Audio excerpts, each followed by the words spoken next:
And don't act like you don't know what I mean, because every time is our time. What's good, family? It's your man, 50 Grand, the Godfather, Nate Milton. And on behalf of everyone here at Nefarious Media, I just want to say thank you.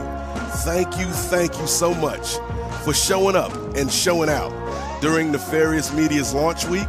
The journey has just begun, but the fun ain't gonna stop, because we are trying to bring y'all truthful commentary, thoughtful commentary, and turned up commentary. Because we know so many of you feel overwhelmed, overworked, underpaid, and under pressure, and we hope that our shows can bring you a little bit of joy in an uncertain world. And to that end, we hope you enjoy this excerpt from the upcoming SBF podcast, where Ray and Chinyere sit down with the great John Pollock from Post Wrestling. So enjoy this interview, share the show with your friends, and let's keep this thing going, because we're going to change the game by any means necessary, even if those means may be nefarious.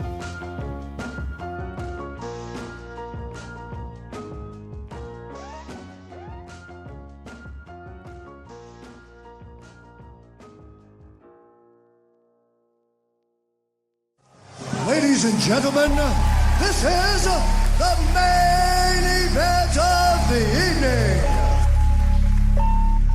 The Kings of Sport present the Spinning Black Fist Podcast with your hosts, Chinyere Okafor and 10-Day Ray Williams.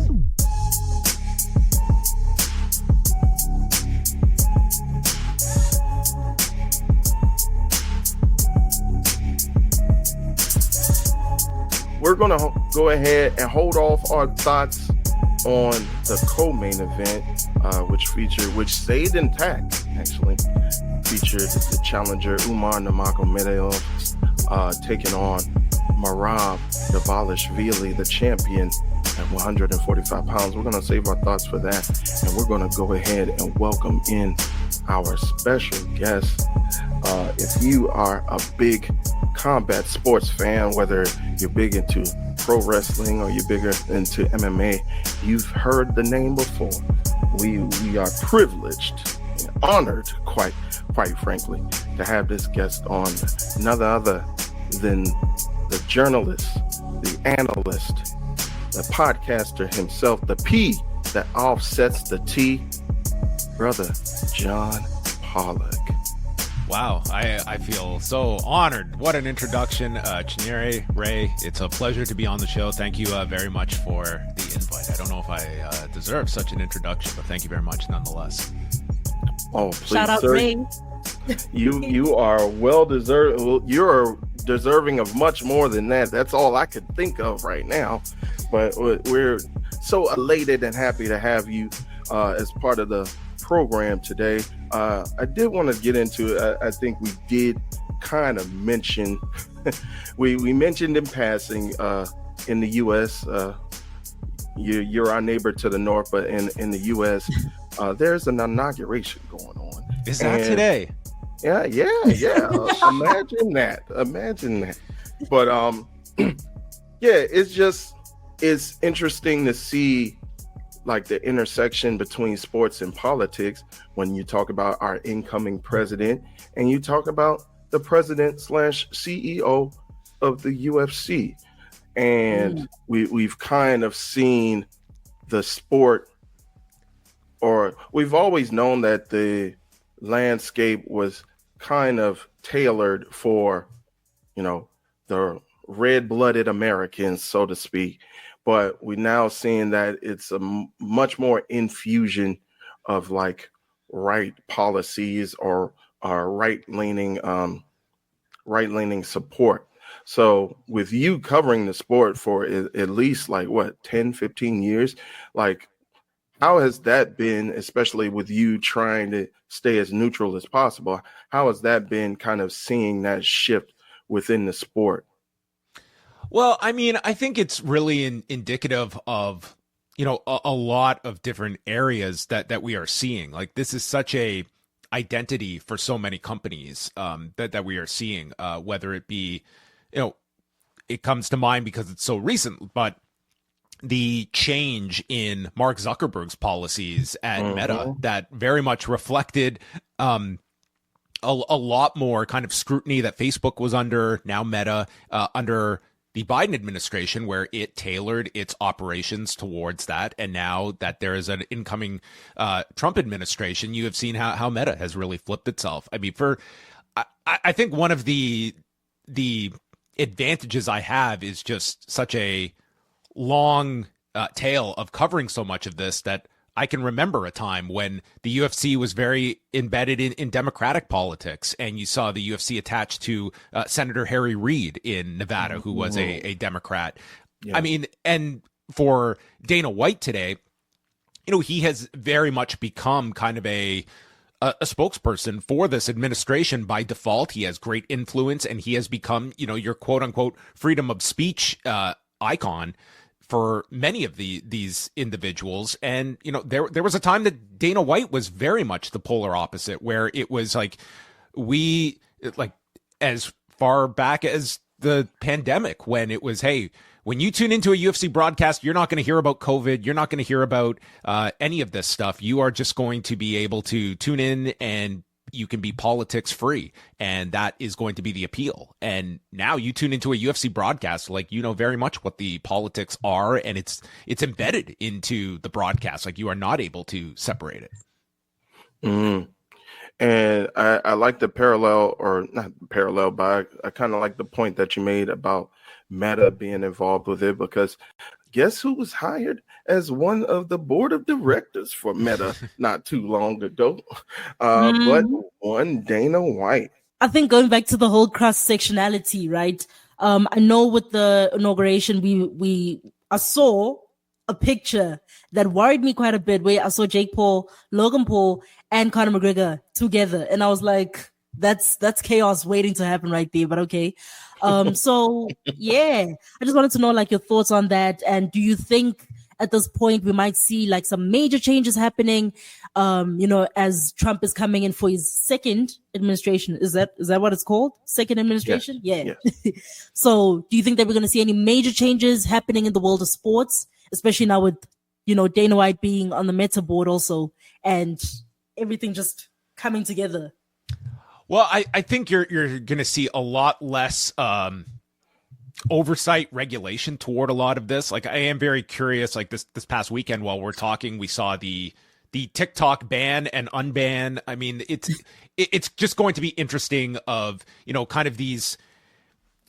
You have Donald Trump, who is very much in favor of this TikTok ban, but he also had a big presence on TikTok throughout his entire campaign. And I think realizing that these are tremendous pipelines to your direct audience. And it's an audience that the Republican side has very much cultivated. There was a period where it was, thought that, as the voting age gets younger and younger, and there are more people that become of voting age, these are just going to be naturally high percentage Democratic voters. And now you have a case where there are a lot of young people that are influenced by various podcasts that they're listening to, and they're getting their information on TikTok, that it is going to be advantageous for Republican Party to not be shielding their audiences from these, regardless of foreign ownership or anything like that. So I think from a media standpoint, these next 4 years, we, at the best of times, don't know what the media ecosystem is going to look like year to year, but I think it could undergo great changes, and how this government is going to be covered, and if there is going to be just more fear of lawsuits that we saw with the recent ABC settling with Donald Trump over the George Stephanopoulos comment as well. In terms of sports itself, I mean, I don't know how much we just have seen so much politics embedded into UFC over this last period. I don't know if that is going to persist throughout this. Not to say that there won't be some kind of presence like that. but it has established its identity and its attachment to this administration, and it's going to be reflected in like on Saturday night watching the UFC broadcast, and there is like Jeremy's razors plastered. It's like these companies that are coming on board, like they know the audience that they are trying to reach, and they know the identity that they are trying to attach themselves to, and UFC has become an avatar for like you attach yourself to the UFC, like that is a message to your consumers. So, we've got the TKO group partnership where we see WWE, we see UFC, they come together, they're doing all these big things and all of that, right? But like this year in particular, WWE has been going big, right? They've started off the year quite strong already, and they've implemented some major changes. What are some of the changes that you guys can see maybe happening for the UFC this year to maybe shake up things a little bit? I know one of the things is like, some people want the UFC to leave the Apex. So do we see that happening this year, or what's up? Well, I'm really hoping that Chi-Chi's dream of hashtag UFC in Africa comes true. We all know how Donald Trump feels about Africa. But I do want to see them kind of stretch out to different places, kind of branch out to different sections of the world where they're not used to going. I don't really see how much. I don't know, and maybe you could speak more to this, John, as far as like the TV deal. I think is ESPN is the TV deal is coming up this year, correct? Yeah, it runs through the end of the year. So this is a very, very big year for UFC on that front. And I could it's a contract year. So I think UFC is in a great position. I think that in the absence of any other major sports rights that are up for grabs, the UFC on its own is a very valuable property. It's more valuable than it was 5 years ago when the deal was signed. And I think that you're going to have a lot of players that are going to be after this, which when you have this amount of bidders, it's going to drive that price up. And I think it behooves them that they are going to want to put a full court press on about where the level of fights they can put on. I think that to Ray's point, I think it'll be very interesting to see what the international presence is this year. Like that is a big initiative for WWE this year, is to take a lot of their PLEs overseas as well. We've got the one coming up in Toronto with Elimination Chamber. Nick Khan mentioned the fact that Paris is going to be on the calendar this year. I think you're going to see much more of that international presence. And for UFC, like they are, as much as we will talk about, and I'm sure you hear similar, like anecdotally among a lot of my friends, like they will bring up just like the politics is too much for them. It's just, it's something that it drives a lot of them off. But the counter to that is that, man, there is such a massive demand. They're doing these they did a $10 million gate on the weekend, and that's just kind of commonplace for them now. Like their business is just through the roof.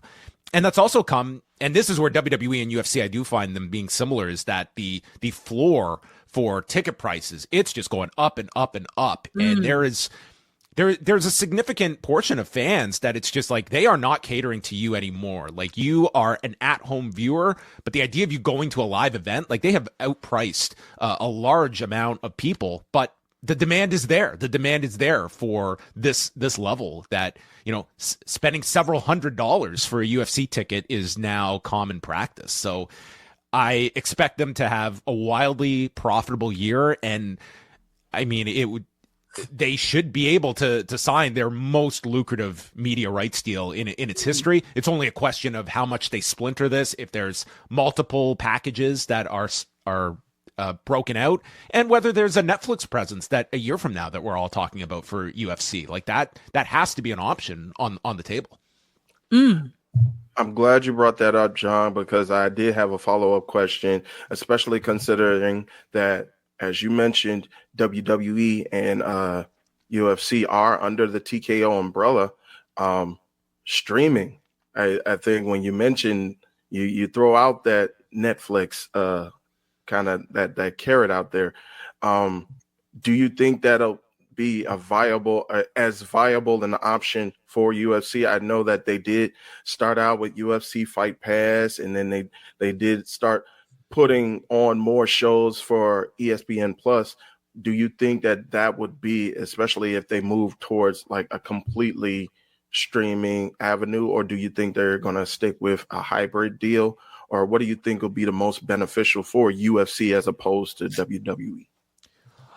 I have a hard time imagining that ESPN would lose the UFC package full stop. I think that that's such a big factor for its ESPN Plus service, and with ESPN launching its flagship this year, the idea that UFC could be really important anchor programming for that startup puts a lot of value towards UFC.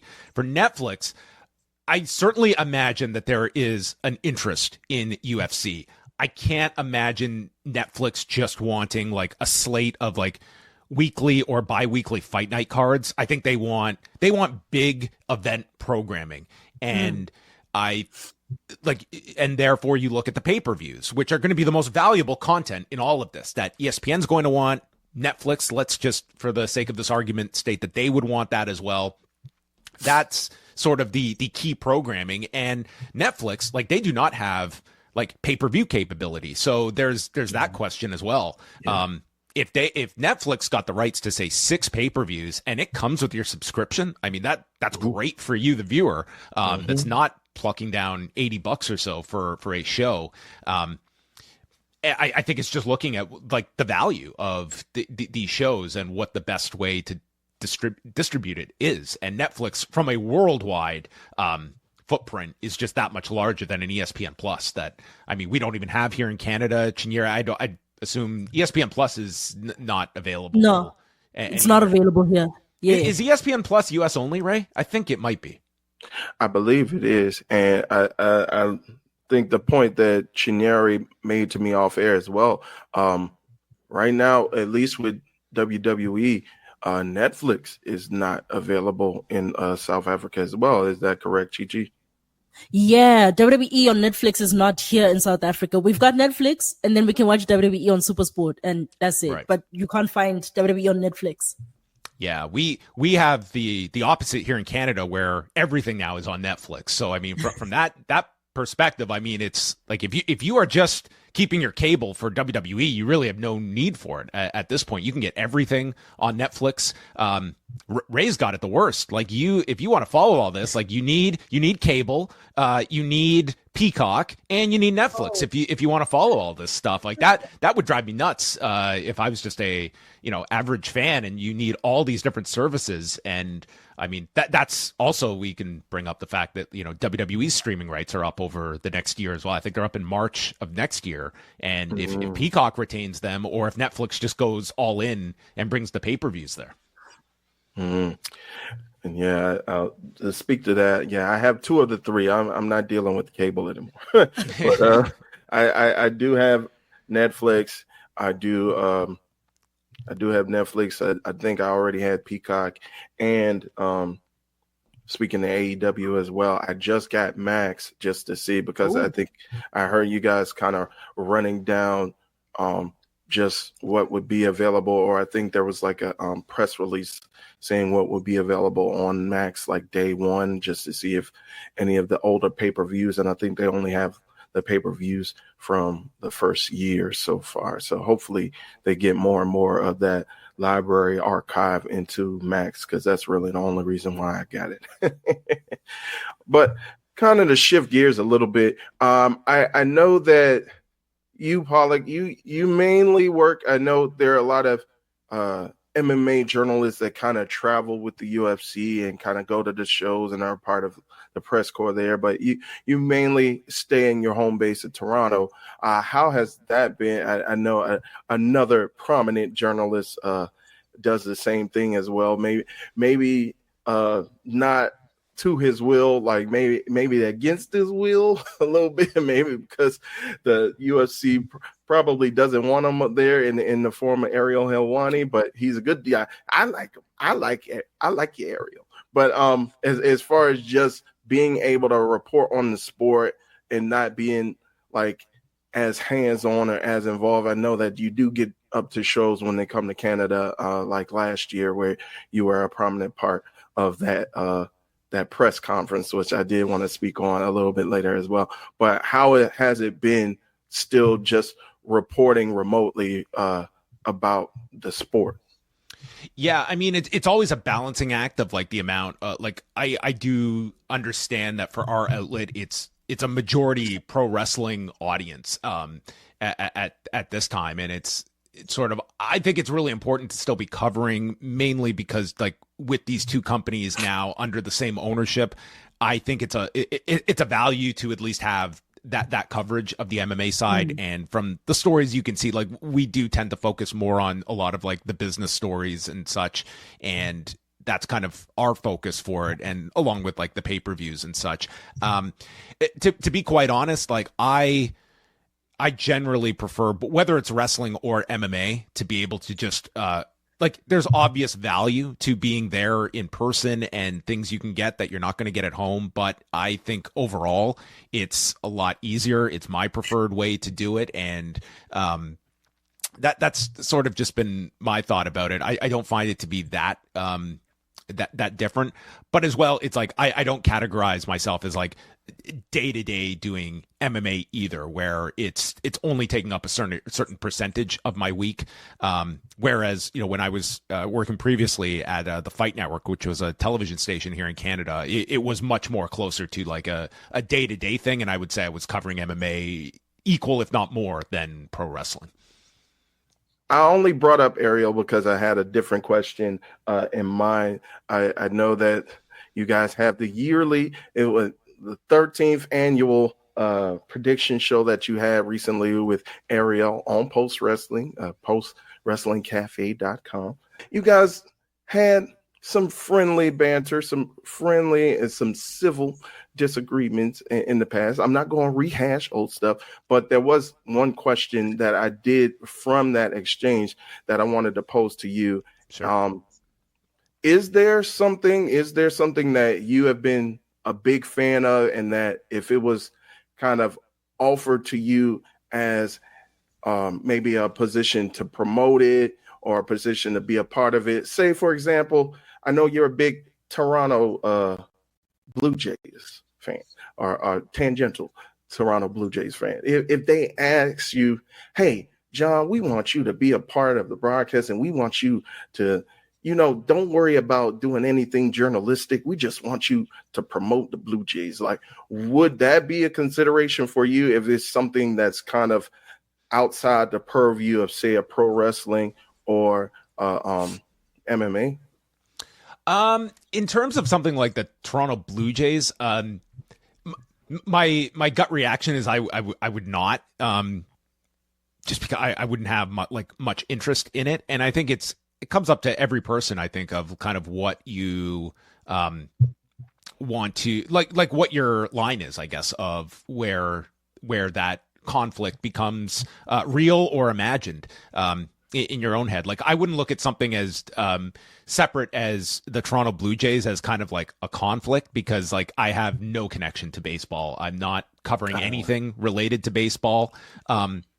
And I think that was Ariel's argument on the wrestling side, that he has never viewed himself as a wrestling reporter.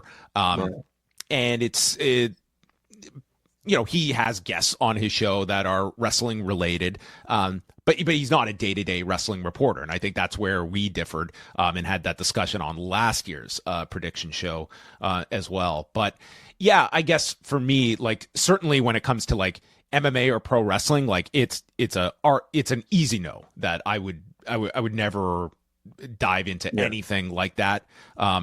For if it was the Toronto Blue Jays, first of all, that invite is never coming. But I would probably just say no, to be quite honest, because I just like I wouldn't see any enjoyment out of that either. So it was like, I wouldn't, like, if you're weighing like what's the positives and the negatives here, I honestly wouldn't see much weight in either, to be quite honest. But I think I would just ultimately shy away from it. Like my default usually when anyone asks me stuff is no, on kind of anything like this. So that's just me myself. It's just like I don't need to add any more stuff to my list. Even if Dallas came back with another like reenactment or another like a what is called, like retooling, or I forget what they call them. But even if Dallas was like, John, we want you to be a part of it. If they wanted me to host like a Q&A with alumni from Dallas, that I might have to make an exception for. If they want to bring me down to like the South Fork Ranch for an all-star weekend. There we go. I think I do have one more question, and again, a little bit like indirectly related to Ariel, but we all saw the launch of Uncrowned last year, and we saw that kind of him going on his own and kind of betting on himself and kind of surrounding himself with people that like he trusts and people that are working hard for him and working hard for each other to kind of make that brand what it is right now. And I think that's something that you've been doing with Post Wrestling. You and Way have been doing for it's been 7-8 years now. So with us here at the Nefarious Network, what is some advice that you would say give to either us or anyone else who is trying to kind of start an online media or a social media platform involving sports? Like, what is some advice that you wanted to share? Maybe some lessons that you've learned with this whole experience, kind of going out on your own, you and Way. It's a great question. I think that with Way and I, we had a great advantage in that we had already kind of laid the foundation and had so many years of working together that we weren't starting from scratch, and that helped us a lot. By the time we launched it, this was the end of 2017. Mm-hmm. I always lean towards when people ask me these types of questions. Number one is try and envision, like, what would you be interested in listening to yourself? And I think people that run their own networks or their own shows, they probably have the best insight as to who is listening to our show. And hopefully it's like you at least have a good sense of like what your audience wants, because it's an extension of like, what would you want to be interested in listening to? Like, I sometimes think when I'm booking a guest, who's a guest I would be interested in hearing from if it was another show that had this person on, or questions that you want answered as well. I think that's always important, to try and find what your audience wants and create that in a bit of a community setting. Number two is, and this is a lot easier said than done, is to not get so fixated on numbers and downloads and stats, because, and believe me, it's tough, because everything in this media environment, whether it's like any social media outlet or it's your podcast network that you're on, there's a scoreboard attached to everything, and we attach these numbers to quality, and that's not always the same thing.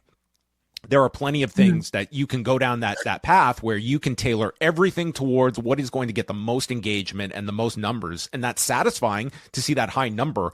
But at the same time, you're also crafting an identity, and everything is built towards an algorithm. And it's something we struggle with, is that, we very much have a sense, Way and I, of like what post wrestling is, what it represents, and that we try to veer away from like sensationalizing or things that we know will be a big hit on YouTube, but kind of goes against sort of our, like what we feel comfortable doing as well. So I always suggest, like, put out the show that you are most satisfied with, and try not to get too bogged down. If you look at, and this gets 100 views on YouTube, or this gets 50 downloads, like, those numbers are like, think small, in that 50 people decided, of every option they had available, of every podcast they had an option to, 50 people said, I want to listen to you for an hour. I mean, that's like, sometimes we just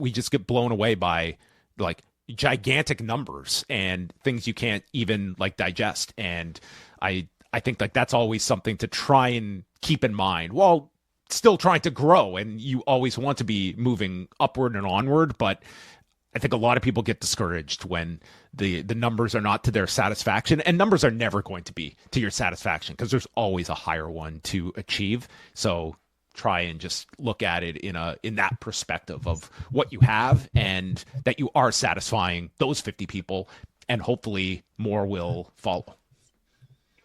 Very sage advice I try. from the very experienced and very capable and I don't know. There's so many adjectives that I could use for the incomparable John Pollock. We know we know that you only had a set amount of time with us, but we appreciate you offering it any amount of time with us. We appreciate you joining. We know that you always working hard. We know that you had some things to do earlier as well. So we appreciate you joining us here on this humble podcast. We're trying to be like you, brother. We're trying to be like you. But anything you wanted to go ahead and plug as you say goodbye? Everything can be found at postwrestling.com. I thank you very much, both of you, for having me on. I enjoy the show that you two do, and I wish you all the best here at Nefarious Media. And postwrestling.com. We do monthly reviews of the UFC pay-per-views, and then news on the site as well. Indeed. And I don't know if you guys picked this up, but I think right after UFC had done the show on the Sphere, John himself said we're going to do Postmark's meetup at the Sphere. We just got to chip in a little bit of that $3 million. So go ahead, we put some in the collection plate, guys. Yeah, go to the Post Wrestling Cafe. That'll get us our direct deposit, and then Chinyere and Ray they'll come to the big meetup at Sphere next year. Indeed. Even if it's just the parking lot, dude.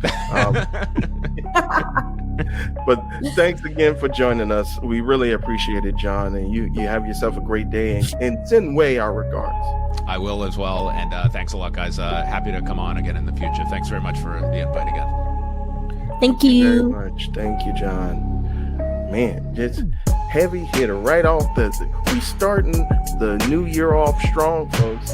We're starting the new year off strong with a heavy hitter. We appreciate John Pollock and everything that he does for Post Wrestling and for helping us out as well.